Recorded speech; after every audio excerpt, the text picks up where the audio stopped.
Greetings Pixelators critics, it is the Pixelated, and today is the day I do my first top 5. Well, DLC happens to be around the corner, and DLC characters from the Super Smash Bros Ballot are yet to be confirmed.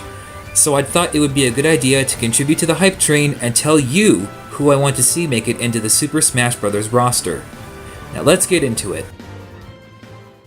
Wait, first, let us head into some rules for this top 5. Number 1. This list is on who I want in Super Smash Bros., not my guesses or speculations. Number 2. The list will not include any veteran or returning characters, which means that the characters that were in the previous Super Smash Bros. And weren't featured in the newest one will not make an appearance on this list. Besides, returning characters will make an appearance. Look at Lucas, Mewtwo, and Roy. Number 3. Since this game is rated E10, I will have to keep rated M characters like Bayonetta and rated T characters like Solid Snake out of the view. Number 4. This list's purpose is not to beat Rosalina and Luma, meaning that the characters I list will not be tier-based in any shape, way, or form. Number 5. This list will not include any characters from assist trophies like Shadow, 2 Master Balls and Pokeballs like Hitmonlee, stage bosses like Ridley, and people in Final Smashes like Chrom. Number 6. No anime, movie, or TV characters. I'm looking at you, Goku. Number 7. The character I list must appear on a Nintendo console. I was hoping I wouldn't have to add this rule under my regret, but I decided against it. Number 8. The character must be a video game character, which means they must start as a video game character, just to clarify. And number 9. If my list does not match yours, that's okay. Everyone has their own opinion. Without further ado, let us get into my top 5 characters I want as DLC in Super Smash Bros. For Wii U and Nintendo 3DS. Sadly, since number 6 was partially confirmed as a costume for the Mii Fighter, I will have to remove it. Yes, I was gonna make a big twist and make this a top 6, but maybe some other day.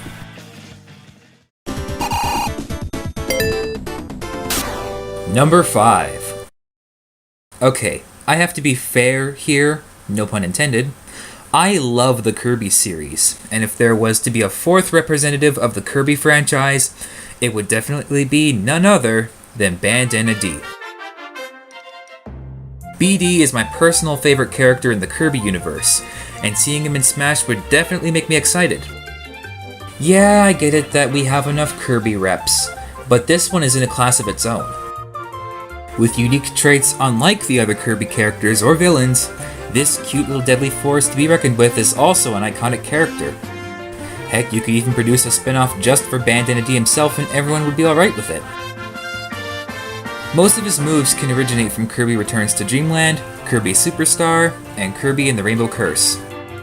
For his attacks, they can be made up, but a good idea would be if they added Marth's tip mechanic, where the tip does more damage when executing attacks.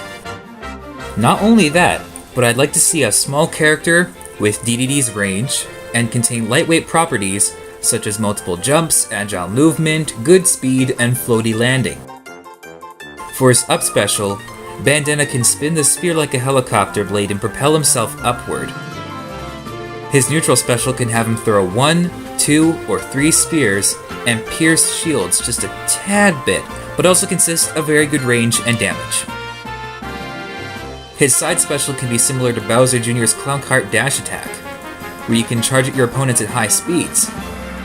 However, for Bandana Dee, his Joust-like attack can be cancelled into any attack, including specials, therefore making Dee a good combo character. And no, you cannot combo into his side special constantly. I don't want to see a broken character. His down special can be from the minigame Megaton Punch, where he breaks bricks with the chop of his hand. If timed correctly, this can spike your opponent, and if mistimed, it'll fling your rival instead. Though there really isn't a final smash or that relative of when it comes to Bandana Dee, so I'd like to see a new move called Ultra Sphere, where, as you guessed, can increase to great proportions and Bandana Dee performs a close combat finisher, relative to Ultra Sword, Kirby's final smash. If we can get anyone into Super Smash Bros, then let's get Bandana Dee into Super Smash Bros.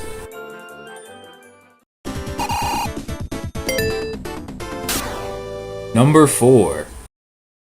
Arguably one of the greatest indie games ever has to go to the face of the hero with a shovel. And that, my friends, is Shovel Knight.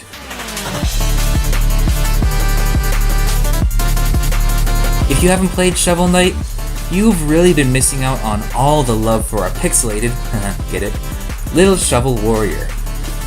A lot of people can recognize him by his armor or theme song, heck, even his weapon of choice alone. I myself would love to see this character make his debut and become the first indie character in Super Smash Bros. History. So, his moveset? Just his shovel, right? Pfft, I'm not done yet. You see, in the actual game, you can reflect projectiles with his shovel. So to make it unique from Ness's home run bat, it would be a good idea to give him the ability to reflect projectiles from his tilts instead of just his smash attacks. His up special, Propeller Dagger, allows for horizontal movement and can run straight through enemies in the actual game. In Smash, it should be used in all directions, leading for good combos and easy recovery. His side special, Dust Knuckles, grants the user to pass through sand blocks with ease. In Smash, it can have a similar trait with Jigglypuff's Pound Attack, but it has to be nerfed where it can't pierce shields, but it'll have more horizontal momentum, combo potential, and deals slightly less damage. For the down special, it can be Dig. Yeah, it may seem useless, but in the Shovel Knight games, you gain money and jewelry when you dig nearby piles of dirt. That's not all though. For every time you dig, the jewels fly a bit further than the last scoop. This can work in Smash, but instead of jewels, you'll be digging debris, and at times, big chunks of rock that deal medium damage. The move will be fast like in the game, so it can be a good defense mechanism against opponents and projectiles, where the incoming projectile will cancel out when touched by the dirt, like Link's bombs, Diddy's bananas, yeah that's right, nerf that stupid, hoo-ha! Ray guns, rockets, hedgehogs, you name it. His neutral special, Flare Wand, can be used as a projectile to shoot energy balls, and shoot at half the speed of Dig. And of course, it deals nice damage and makes a good move. For his final smash, the War Horn, a deadly one-hit move, blasting opponents away with the powerful echoes of sound. But in Smash, I'd like it to be similar to Barbara's Assist Trophy attack, where it will stun for a longer period of time and deals lots of damage, all in only one move, not multiple. I hope other people vote for Shovel Knight. Heck, Yacht Club, the creators of Shovel Knight, want to see him make it in the roster. Now that's some charisma.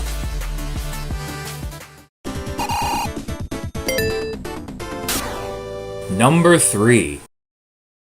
I'm gonna need you to take a guess at who's number 3.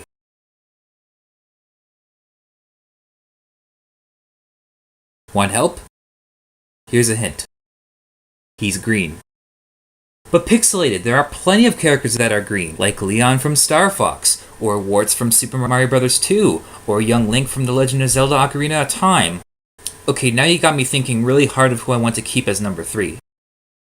Young Link? He's already a character in Super Smash Bros. Melee. Kind of a semi-clone. Warts? Maybe he'll get his chance another day. Leon? Very interesting. I think I found my number 3 already. In fact, my number 3 is indeed Sceptile.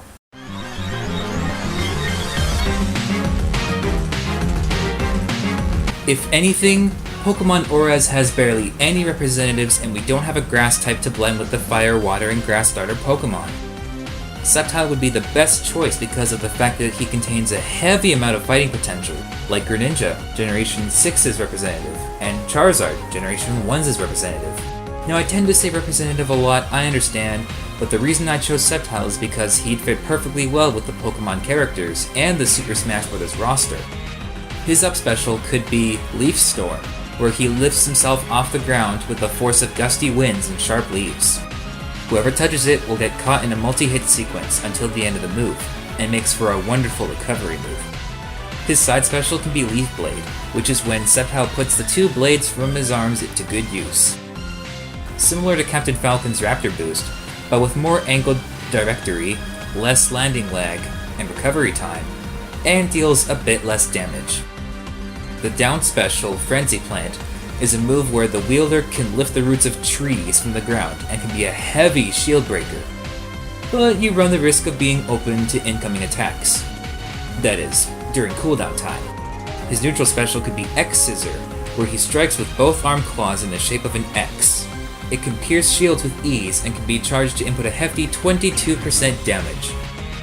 His final smash? It's obvious. Mega Sceptile. Sadly, since I can't think of a good use for his Mega Evolution in Smash, I'll leave it up to you, the viewers. We need another Pokemon. We need a Grass type. We need Sceptile.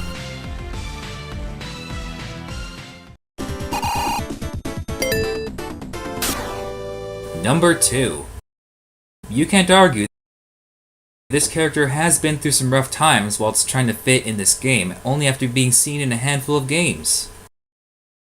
Do you need another villain? Do you need another character? Do you need another rep for the franchise? Do you want a character that we can all agree on? It starts with a D, ends with a K. Oh, for crying out loud, you should know who I'm talking about! My man, Kinky Rule!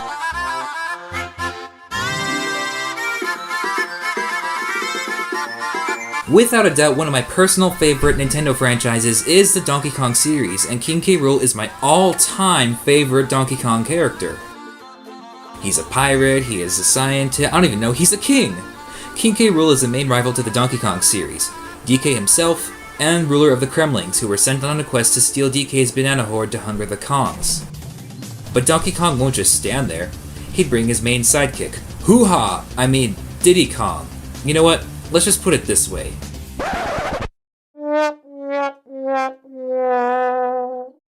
Makes sense, right? Jokes aside, Kinky Rule has arguably the greatest villain status in the Nintendo universe. Now, like I said about my last contestant, it's not all about the fame, but I mean, come on, he's the second most reoccurring Nintendo boss to Bowser. Heck, even his trophy description says how important he is, yet he gets skipped by not only Sakurai but also Nintendo. Besides that, Kinky Rule would make an amazing character in the lineup of fighters, and having him in this game, oh my god, you'd have no idea how crazy I'd go if he was confirmed. Now let's head into the most obvious part, the moveset. For this heavyweight, he cannot do multiple jumps. Sorry Bowser, you just got a new roommate. Now, for his specials. His up special, Baron's Helipack, can be where he pulls out his helicopter pack from the third Donkey Kong game and uses it for recovery. The blades can deal damage in a multi-hit sequence. That's if anyone is in its way. And just like Hoo-Ha's Rocket Barrel Pack, it can be removed from his body, lose control, and explode on impact. Though his vertical recovery is hindered, he can make it back on stage after being launched from above with ease. His side special, Crown Toss, is where he throws his crown like a boomerang.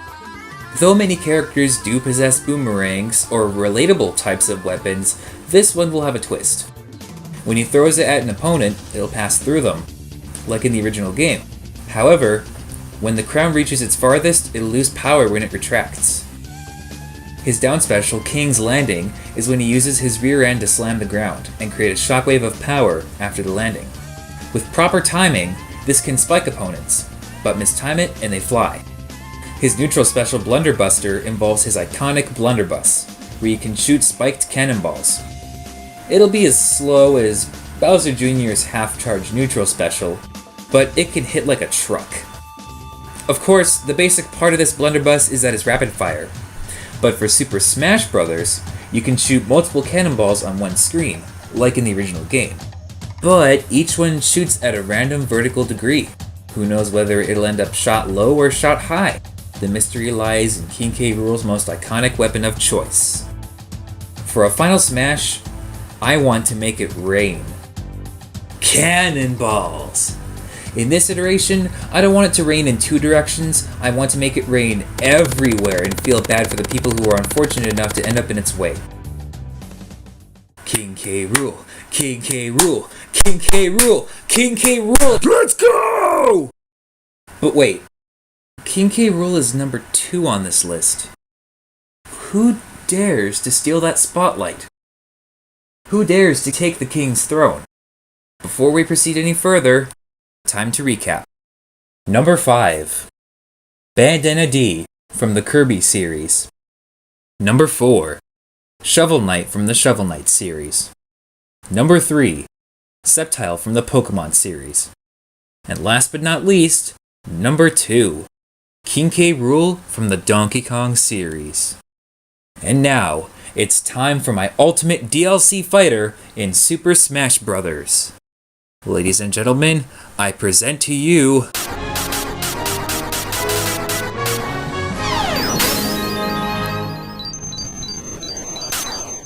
Number 1. Some may disagree with this idea, but I personally think this character would fit perfectly in the roster. The company has had some beef before, but things look like they've changed. Don't let that fact hinder your idea, since it is one of the most successful video game companies of all time. Not seeing this character in the game actually surprises me, as I never thought about this before, or remembered for that matter. He's a classic as far back as the Game Boy days. He's featured on a Nintendo console on numerous occasions. His games are rated E10+ for the ESRB rating. Can anyone guess who I'm talking about? Ladies and gentlemen, Raymond!